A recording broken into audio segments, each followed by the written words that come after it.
calculation is a little bit, you know, it's simple, but you need a little bit of guidance to know what to do. Okay, now we finish the reaction. What we are after, we need to find actually the rate law. And we need to find the order of the reaction. It's first order, second order, or a third order, or a zero order. So in order to do that, we run 3 experiments. So let me tell you, so in those 3 experiments, we need to plot concentration versus time, and it should give a straight line, and the slope will be the rate. How to start with your calculation? Okay. Now we need to know the initial moles of H2O8. For the experiment number 1, what did we do? We took 12 milliliter, concentration 0.2 molar, over 1,000 liter, so 2.4 times 10 to the power minus 3. This is moles of H2O8 we started with. This is our initial concentration. And this is the same for experiment number 1 and experiment number 2. Because every time, these 2 experiments, we took 12 milliliters. Now, the question is, we need to find out how much reacted and how much is left over. You know, consumed and remaining. In order to do that, we are using the H2O3. That 1 milliliter we added and we recorded the time for it. That's what will tell us how much material being consumed. So as soon as that color appears, means that 1 milliliter of H2O3 you add is gone. That's equivalent to, from these 2 equations, that's every 1 milliliter gone, we need to find how many moles in that 1 milliliter. Simply 1.00 times 0.2 over 1,000 equals 2 times 10 to the minus 4. This is moles of H2O3. Every milliliter we add, that's how many moles it has. Now the question is, we need to convert this to the H2O8 from equation 1 and equation 2. You see, every time 1 mole of this reacted and produce 1 mole of this, 2 of H2O3 consumed. So they react 1 to 2. Okay? You see this 2 equation, equation 1 and 2, very important. All of this I need to see it in your lab notebook somewhere. Okay?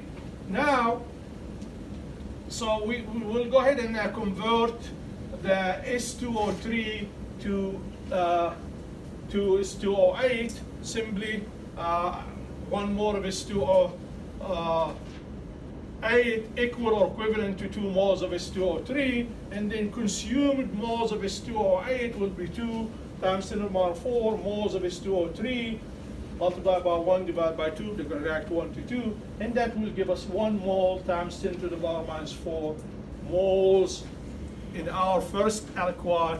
In our first, our first time we recorded, we got 1 times 10 to the minus 4 moles consumed. So, and initially we have 2 times 10 to the minus 3, so this minus this, you will have 2.3 times 10 to the power minus 3 moles of H2O8 remaining.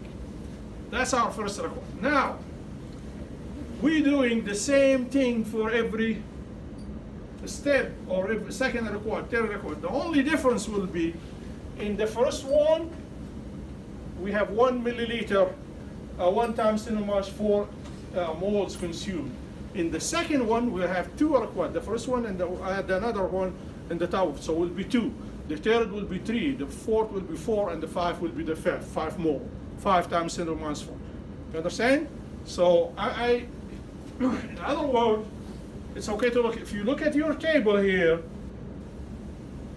the table you have, so moles of H2O8 consumed, first aliquot 1.0 times 10 to the minus 4. Second will be 2 times 10 to the minus 4. The third will be 3 times 10 to the minus 4. Fourth will be 4 times 10 to the minus 4, 5 10 to the minus 4. That's moles of the. Now that's the same actually in every experiment. Okay, so you can fill that part, this part, this part, all of them the same. You understand? You understand? Do you follow? Yes. Okay, so moles of H2O8 remaining. We done the first one. We have. So 2.4 minus 3 minus 1, 10 minus 4, we got 2.3. So here we got 2.3, but the second one we need to subtract 2 times minus 4. So it will be 2.3, 2.2, 2.1, 2.0, and 1.9. Okay, that will be the same in experiment number 1 and experiment number 2. Okay, experiment number 1 and number 2. What they want us to do, we need to plot these in terms of concentration. So I want to convert the 2.3 times 10 minus 3 to moles per liter. Our total volume in the first aliquot 50 milliliter, right? Our volume in the first aliquot in the first beaker was 50 milliliter. And that first beaker was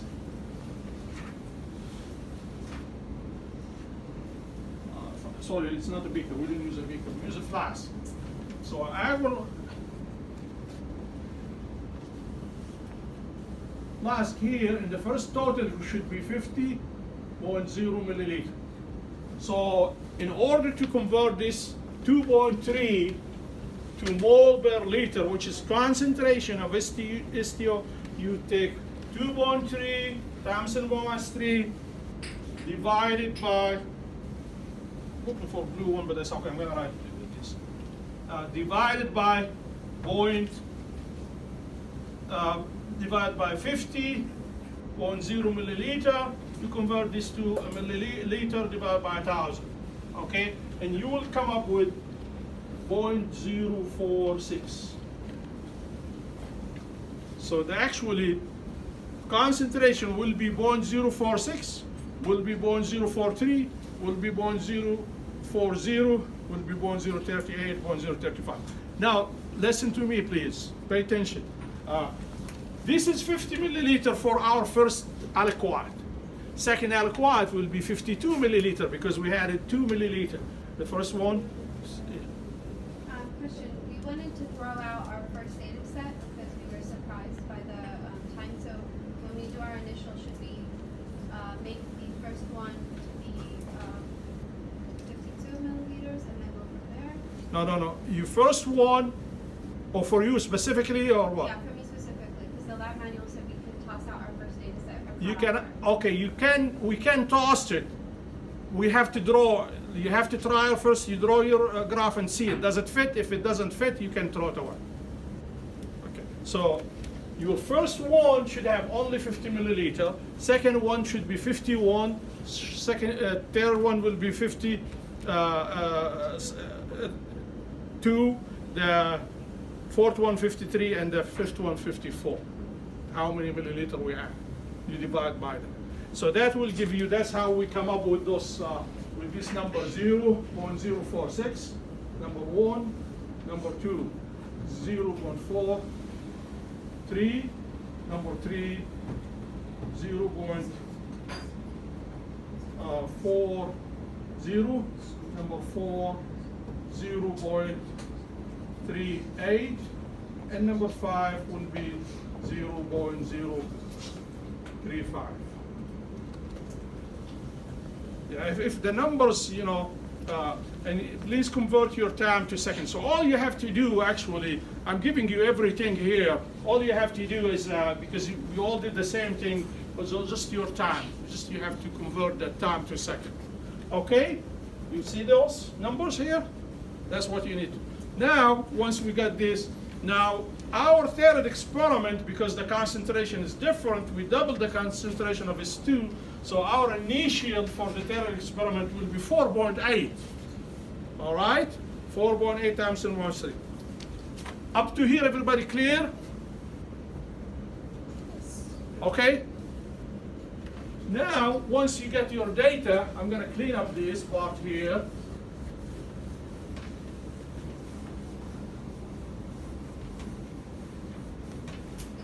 We're going to go and plot a graph. Use Excel, and we will have concentration here. We call it remaining concentration. mole per liter, and this is time should be in seconds, and you will have straight line. If you see that your first measurement was not within the line, you can drop that and draw your line again. You should maybe by inspection, if you're able to tell that even by inspection that the first measurement maybe was. But once we got this graph here, what you're gonna do, you're gonna bring me three linear graphs, three graphs like this. Okay, say that the first graph, I'm gonna just give you first graph, try number 1. So let's see, I'm making it easy for me, and I will see my equation comes here, y equal 2.0 times 10 to the power minus 6x plus 0.048, for example. That's graph number 1. Okay, now do the same thing for graph number 2. So that's number 1. Say number 2 was 1.0, y equal 1.0 times 10 to the power minus 6 times plus 0.325. See, let's graph number 3, y equal 2.0 times 10 to the power minus 6 plus 0.325. Okay, and actually the slope will be negative because the slope will be negative here, minus. Okay, you're gonna write your rate law. Your rate law should be R for our reaction there. R1 should be K, rate constant, times S208 minus 2, and we don't know the order of reaction, we're going to call it A, times I minus B. So where's R1? R1, this value here. You understand? R1 is this value here. So your R1 equal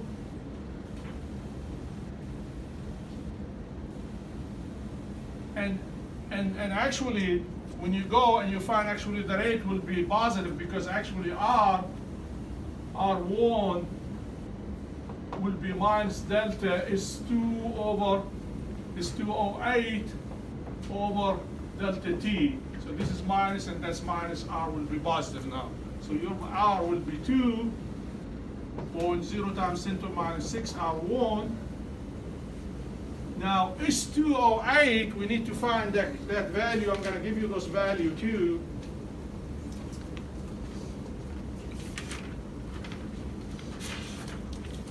This will be 0.048 A, and this will be 0.96 B. This equation 1. Equation 2 will be R2 will be 1.0 times 10 to the power minus 6. And here we use the same concentration, so it will be 0.048 A times 0.048 B, equation number 2, and equation number 3,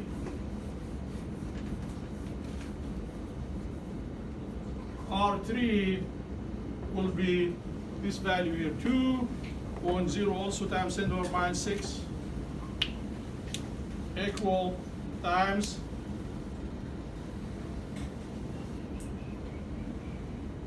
this, let me see, this rate equal K times these, so equal K times these. This is 2.0 times 10 to the minus 6 equal K times 0.096 A times 0.048 B. So that's equation 3. Let's understand this, folks. Does that make sense now? We got this information from those three graphs. So 2 times minus 6 equal K 0.048 A 10. Where I came up with this from, where this 4.08 came from? Came from the initial concentration what I started with. I started with my initial concentration, which is 0.0.